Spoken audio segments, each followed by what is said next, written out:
Hello दोस्तों। आज हम करेंगे जियाउद्दीन बर्नी। जियाउद्दीन बर्नी की जो जीवन अवधि है वो 1283 से लेकर और 1359 तक का उनका जीवन काल रहा। बर्नी एक प्रसिद्ध इतिहासकार भी हैं और राजनीतिक विचारक रहे हैं। उनका जो जीवन काल रहा वो मोहम्मद बिन तुगलक, फिरोज शाह तुगलक के काल में और अलाउद्दीन खिलजी के काल में और दिल्ली सल्तनत में जो उस टाइम की उन्होंने जो बुक लिखी तारीख़ फ़िरोज़ शाही जो बलबन से लेके और सुल्तान फ़िरोज़ तक के जो राज्यकाल के प्रथम 6 वर्षों तक का इतिहास उन्होंने लिखा। बर्नी मुख्यतः एक कट्टर सुन्नी मुसलमान थे। कट्टर सुन्नी मुसलमान होने के कारण उन्होंने जो सबसे प्रमुख जो मुद्दा उठाया वो ये उठाया कि एक इस्लामी राज्य का विकास किस तरह किया जाए। इस्लामी राज्य एक ऐसा राज्य है जिसमें एक आदर्श शासक हो, जो एक आइडियल सुल्तान का कंसेप्ट लेके आते हैं। आइडियल सुल्तान के कंसेप्ट में जियाउद्दीन बताते हैं और वो बताते हैं कि अभी तक का जो आइडियल जो शासक हुआ है वो मोहम्मद गजनवी हुआ है। मोहम्मद गजनवी था वो एक सच्चा बादशाह था और उसके बाद के जो शासक आए उनको उन्होंने मोहम्मद की संतान के रूप में है वो लिखा है। उन्होंने बहुत सारी महत्वपूर्ण कृतियाँ भी लिखी हैं, जैसे तारीख़ फ़िरोज़ शाही, फतवा जहांदारी जो उनकी सबसे प्रमुख 2 बुक हैं, सलात कबीर, हसरतनामा और इनायत नामे इलाही। ये इनकी कुछ महत्वपूर्ण कृतियाँ हैं, जिनमें 2 सबसे महत्वपूर्ण थी वो है फतवा जहांदारी। फतवा जहांदारी में जो स्टेट क्राफ्ट के बारे में बताते हैं, यानी कि एक अच्छा राज्य किस प्रकार बनाया जाए, एक आइडियल स्टेट कैसा हो, राज्य निर्माण के बारे में उनके जो भी आइडियाज़ हैं इसमें दिए गए हैं। और जो एक मुस्लिम सुल्तान राजा है उसको कुछ सलाह दी गई है, उसको कुछ नसीहत दी गई है कि वो किस तरह से राज्य को संचालित करें। और फतवा जहांदारी जो स्टेट क्राफ्ट पे लिखी गई जियाउद्दीन बर्नी की जो बुक है उसकी तुलना कौटिल्य के अर्थशास्त्र से की जाती है और मैकियावेली के द प्रिंस से की जाती है। ये हमें यहाँ याद रखना होगा। अब वो जियाउद्दीन बर्नी है वो एक आदर्श राज्य है और एक आदर्श सुल्तान का कंसेप्ट लेके आते हैं। आदर्श सुल्तान का कंसेप्ट जिसके बारे में कि एक सुल्तान अच्छा कैसा होना चाहिए। सुल्तान वो बताते हैं कि सुल्तान कुलीन होना चाहिए, सुल्तान एक नोबल फैमिली से बिलोंग करने वाला होना चाहिए और उसमें जो न्याय को दिलाने की या न्याय जो डिलीवरी करने की एक भावना होनी चाहिए। वो राज्य के अंदर जितने भी धोखे षड्यंत्र हैं उनको समझने वाला होना चाहिए और वो जस्टिस को पसंद करने वाला होना चाहिए और इस्लाम का सम्मान स्थापित करने वाला होना चाहिए। जो बादशाह दूरदर्शी होगा, किसी अपराध के लिए दंड देने का अवसर और समय है उसको उचित रूप से भली भांति रूप से समझने वाला होना चाहिए। उसमें धूर्तता जैसे, धोखेबाजी जैसे, अस्थिरता वाले, जो क्रोध वाले और अन्याय के कुछ जो बैड कैरेक्टर्स हैं, जो 5 साधन हैं वो नहीं होने चाहिए, जिनमें एक झूठ भी आता है।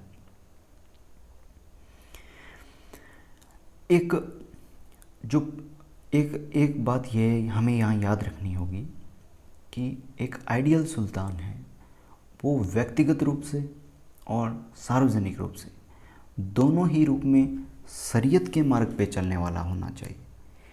दोनों ही रूप में यहाँ जैसे मैकियावेली बताता है कि जो राजा है उसको धर्म का दिखावा करना चाहिए और सार्वजनिक रूप से, लेकिन खुद को नहीं मानना चाहिए, या मतलब जो आडंबरपूर्ण कार्य हैं वो सार्वजनिक रूप से करने चाहिए। लेकिन जियाउद्दीन बर्नी जो हैं वो बताते हैं कि पर्सनल और पब्लिक दोनों लाइफ में शरीयत को मानने वाला होना चाहिए, यानी कि वो नैतिक और धार्मिक आचरण का प्रयोग करने वाला होना चाहिए। और उनके आइडियाज़ कुछ इस तरह हैं कि एक कल्याणकारी राज्य की स्थापना कैसे हो। कल्याणकारी राज्य तो हो, अब कल्याणकारी राज्य का उनका जो विचार है उसमें वो बताते हैं कि जो राजा है, यानी कि जो एक आदर्श सुल्तान है, वो इस धरती पर ईश्वर के प्रतिनिधि के रूप में कार्य करता है। ईश्वर का प्रतिनिधि है, हमें याद रखना होगा, ये बार ये रिपीट करना है। आदर्श जो राजा है वो ईश्वर का प्रतिनिधि के रूप में कार्य करता है। फिर ये बताते हैं कि एक राजा में एक क्वालिटी और अच्छी बिल्ड क्वालिटी होनी चाहिए कि वो सबसे शक्तिशाली व्यक्ति हो राज्य का। राज्य में राजा से शक्तिशाली कोई व्यक्ति नहीं होना चाहिए, और उसका जो टेरर है वो उसकी जो प्रतिष्ठा, उसकी जो गरिमा है, उसका जो वर्चस्व है, उसकी जो श्रेष्ठता है वो राज्य के अंदर फैली हुई होनी चाहिए। यानी कि हर कोई व्यक्ति है उसके प्रति एक सम्मान की भावना रखे। एक अच्छा राजा ऐसा होना चाहिए। और वो न्याय देने में निपुण होना चाहिए। न्याय देने की गुणवत्ता और क्षमता सुल्तान की संपूर्ण शक्ति और स्थिति पर निर्भर करती है। जैसे बात करते हैं, जैसे कोई भी जितना ज़्यादा शक्तिशाली सुल्तान होगा, जिसके पास जितनी ज़्यादा शक्तियाँ होंगी, वो अपने निर्णय अपने अनुसार ले पाएगा। लेकिन जिसकी भी एडवाइजरी बॉडी यदि शक्तिशाली होगी तो वो निर्णय इतनी जल्दी, यानी इतने आसानी से और इतनी तीव्रता के साथ अपने निर्णय नहीं ले पाएगा। और आदर्श राज्य के अंदर जो आइडियल सुल्तान का जो एक और करैक्टर है, उसमें जीवन की रक्षा करने वाला होना चाहिए। कल्याणकारी तो हमने कर ही लिया ऑलरेडी। और कुछ राजनीतिक सिद्धांत हैं जियाउद्दीन बर्नी के। राजनीतिक सिद्धांत में वो मुख्यतः 3 लक्ष्यों के बारे में बताते हैं। 3 लक्ष्य कौन से, यानी कि एक साम्राज्य का जो संगठन है उसको अत्यधिक सुदृढ़ किस तरीके से किया जाए, राजशक्ति को जनहित के अंदर कैसे लगाया जाए, राजशक्ति के लिए वैधता और लोकप्रियता कैसे प्राप्त की जाए, ये कुछ करैक्टर्स पे बताते हैं। और इसके साथ एक वेरी रिलीजियसली पॉइंट ये है कि बर्नी है वो शेख निज़ामुद्दीन औलिया के भगत थे और अमीर खुसरो के मित्र रहे थे। हमें ये पॉइंट याद रखना है। ओके, नेक्स्ट चलते हैं। नेक्स्ट एक कंसेप्ट ये भी आता है कि सुल्तान को टैक्स लगाने का भी अधिकार होगा, जिसे मध्यकाल में इक्ता कहते थे। इक्ता, और जो इक्ता कलेक्ट करते थे उस टाइम के जो जमींदार होते थे उनको इक्तेदार कहा जाता था। Okay, got it. नेक्स्ट देखते हैं विधि का शासन, यानी कि कानून व्यवस्था कैसी थी। कानून व्यवस्था की बात करते हैं तो बर्नी ने कानूनों को 2 वर्गों में वर्गीकृत किया है। 2 प्रकार, 2 टाइप्स बताएं। एक वो टाइप है जो शरीयत वाला, एक वो टाइप है जो जवाबित का है। शरीयत जिसमें पवित्र कुरान, जो इस्लाम धर्म की एक पवित्र ग्रंथ मानी जाती है, और पैगंबर मोहम्मद की शिक्षाओं को जो प्राप्त करने वाले कानून हैं, शिक्षाओं से जो प्राप्त जो कानून यानी कि जो डिलीवर होते हैं उनके बारे में दिया गया, उसे शरीयत बोला जाता है।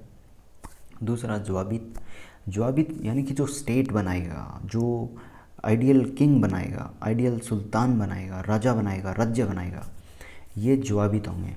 तो ये क्वेश्चन आ सकता है जवाबित क्या है और शरीयत क्या है। अब जवाबित के जो राज्य द्वारा जो कानून बनाए जाएंगे वो आदर्श कानून, वो ऐसे आदर्श कानून जो 4 गुण रखने होने चाहिए उसमें, 4 गुण होने चाहिए उसमें। नंबर 1, वो एक तो जो पहले वाला कानून है, जो पवित्र कुरान से डिलीवर होता है, शरीयत वाला, उसके खिलाफ नहीं होना चाहिए। दूसरा, राजा के प्रति एक नोबेलिटी की भावना और आम जन के प्रति वफादारी की भावना पैदा होना चाहिए। लोग राजा को किसी भेड़िए की तरह न देखें, लोग राजा के प्रति सम्मान की भावना से जिएं, और जो जवाबित है उसका स्रोत या सोर्स जो होगा, जो मेन सोर्स जो उससे जो रेफरेंस के तौर पे यूज़ की जाएगी, वो बुक होगी शरीयत, यानी कि शरीयत के कानून। और अगर राजा शरीयत के खिलाफ जाता है, शरीयत के नियमों की धज्जियाँ उड़ाता है, तो उसके लिए राजा को चैरिटी का प्रावधान किया गया। ठीक है, शरीयत के उल्लंघन की राजा को भरपाई करनी होगी किसी भी शर्त में, यानी कि राजा किसी भी शर्त में शरीयत का उल्लंघन नहीं कर सकता, क्योंकि जो बर्नी है वो एक कट्टर सुन्नी मुसलमान है। ठीक है, उसका जो हिंदुओं के प्रति जो रवैया भी था वो कठोर था। वो एक जगह नसीहत देते हैं सुल्तान को कि इन हिंदुओं को है वो जो समाप्त कर देना चाहिए, यानी कि किसी तरह से धर्म परिवर्तन करा के या किसी भी तरीके से। बर्नी ने इतिहास को एक धर्म शास्त्र की या धर्म की शाखा के रूप में देखा था। चलो नेक्स्ट चलते हैं, वो आता है सेना। सेना क्या है कि सेना के 4 स्तंभ थे, जिनमें एक पैदल सेना थी, यानी पैदल सैनिक था। दूसरा घुड़सवार था, जो घुड़सवारी करते थे, जिसमें मुमताब थे, वो घोड़े के बिना चलते थे, यानी कि एक तरीके से पैदल वाले थे। दूसरे सावर, जो एकल घोड़ा रखते थे। और 2 पाब, यानी कि 2 पाब, पाब मीन्स मान के चलें पैर, यानी कि 2 घोड़े थे। ठीक है, ताब और पाब यानी कि यहाँ कुछ घोड़े का अर्थ है। ठीक है, और तीसरा जो था वो युद्ध में जो हाथियों का दल था, हाथी सेना थी। और चौथा जो जिसे सहायक या ऑक्सिलरी बोला जाता है, सहायक में जैसे कोई जासूस हो गया, नाविक हो गया, इस तरह के लोग शामिल थे। सेना में भी अनेक पद विद्यमान थे उस टाइम, जैसे खान है, मलिक है, अमीर है और सिपाही सालार है। ये सभी सेना में भी अनेक पद थे। सेना को नगद के रूप में भुगतान दिया जाता था या उनको गांव भी दे दिया जाता था। कोई भी गांव दे देते थे तो उसका राजस्व कलेक्ट जो करते थे वो सैनिक करते थे। बारानी ने, जो जिया बारानी है या जियाउद्दीन बर्नी है, उसने एक कुशल सेना को बनाए रखने के लिए राजा को बहुत ही सावधानी बरतने की सलाह दी। राजा को यह ध्यान रखना होगा कि राज्य के अंदर कहीं उसके खिलाफ षड्यंत्र तो नहीं हो रहा, इन सब चीज़ों को ध्यान रखना होगा। अब बात करते हैं अधिकारी तंत्र की, यानी कि जो नौकरशाही है। नौकरशाही का प्रमुख कार्य जो था वो भूमि को मापना था और करों को इकट्ठा करना होता था। नौकरशाही 3 स्तरों पर संचालित होती थी, जिनमें सेंट्रल, स्टेट और ग्राम, यानी कि केंद्र, प्रांत और ग्रामीण स्तर पर। केंद्र स्तर पर जो अधिकारी होते थे, जो सबसे बड़ा सुप्रीम अधिकारी होता था वो होता था वजीर। जो केंद्र स्तर पर जो सबसे बड़ा अधिकारी था वो था वजीर, दीवान ए वजारत। ये दीवान ए वजारत केंद्र सरकार को कहा जाता था और उसका सबसे बड़ा जो अधिकारी था वो वजीर होता था, जो राजस्व के मामले और वित्त फाइनेंस के मामले देखा करते थे। नेक्स्ट जो है वो प्रांतों के लिए। प्रांतों में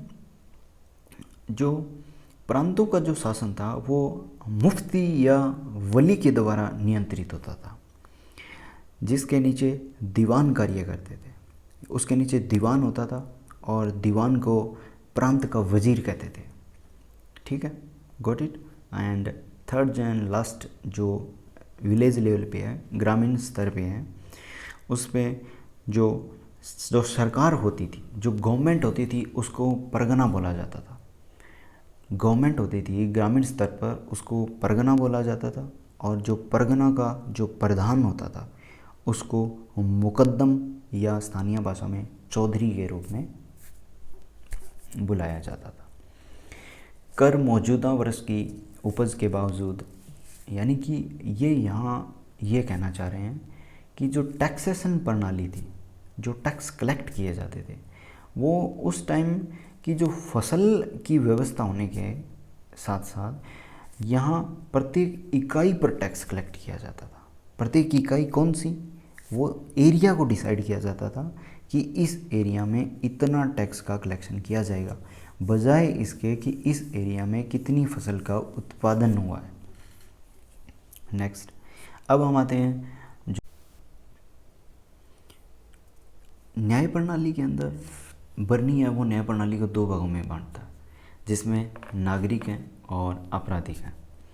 नागरिक मामलों में और आपराधिक मामलों में, जिनको यानी नागरिक अर्थात सिविल मामले जो होते हैं, ठीक है, और दूसरा होता है आपराधिक। आपराधिक जो क्राइम से रिलेटेड होते हैं, किसी तरह के मर्डर इससे रिलेटेड होता है। और जो भी न्यायाधीश हैं उनकी नियुक्ति सीधे राजा करता था, किंग करता था। और जो सर्वोच्च न्यायालय जहाँ अपील की जाती थी, उसका जो चीफ जस्टिस ऑफ इंडिया की तरह उस टाइम चीफ जस्टिस ऑफ जो स्टेट थे, वो काजी उल कज़ात कहलाते थे। और जो केंद्र का यानी कि प्रांत का जो अधिकारी था, प्रांत का जो सर्वोच्च न्यायाधीश था, उसको सदर उल मुल्क कहा जाता था। सदर उल मुल्क कहा जाता था। कुछ धार्मिक मामले भी थे दोस्तों, उनको हल करने के लिए सुल्तान है वो मुफ्ती और सदर उल मुल्क की सहायता लेता था, ठीक है। जबकि जो आर्थिक और भौतिक मामलों की सहायता के लिए काजी उल कज़ात यानी कि चीफ जस्टिस ऑफ इंडिया की तरह जहाँ स्टेट का था, काजी उल कज़ात की हेल्प ली जाती थी। न्याय प्रणाली में किसी तरह का किसी के साथ भेदभाव नहीं किया जाता था, परंतु न्यायिक आधार केवल एक शरिया का लॉ था, केवल शरिया लॉ, जो इस्लाम धर्म की जो कानून की यानी कि धर्म की जो बुक है, जो पवित्र कुरान है, वहाँ से ड्राइव जो कानून होते हैं वो शरिया लॉ होते हैं। तथा न्याय को करने के लिए हमेशा धर्म का आधार बनाया गया था, ठीक है। और उस टाइम एक बात याद रखनी होगी कि फतवे का भी समर्थन किया जाता था। अब लास्ट एंड फाइनल पॉइंट है कि उस टाइम की बाजार व्यवस्था कैसी थी। जियाउद्दीन बर्नी का जो टाइम था, उस टाइम की बाजार व्यवस्था कैसी थी, बर्नी ने किस तरह बाजार व्यवस्था को अलग अलग भागों में बांटा था, वो बताते हैं कि बाज़ार को कंट्रोल करने के लिए दीवाने रियासत हुआ करती थी, जबकि अनाज की जो मंडियाँ हुआ करती थी, अनाज की मंडियों को कंट्रोल करने के लिए शबाना ए मंडी का प्रावधान किया गया था। शबाना ए मंडी का प्रावधान किया गया था इसके द्वारा। और एक चीज़ हमें जो प्राइस कंट्रोल, जो इन्फ्लेशन जो बढ़ती थी उस टाइम, जो मूल्यों पर नियंत्रण हुआ करता था, वो भी सुल्तान किया करता था, ताकि आम जन को ज़्यादा परेशानी न हो और आपात स्थिति और यानी कि आपदा, जो भी प्राकृतिक जो घटनाएं थी या कुछ उस टाइम की जो समस्याएं थी, उस टाइम राजा है यानी कि सुल्तान है, जो एक आदर्श सुल्तान है, वो करों को माफ़ भी कर देता था। तो दोस्तों, ये हमने पढ़ा Ziauddin Barni. Okay, bye, see you soon.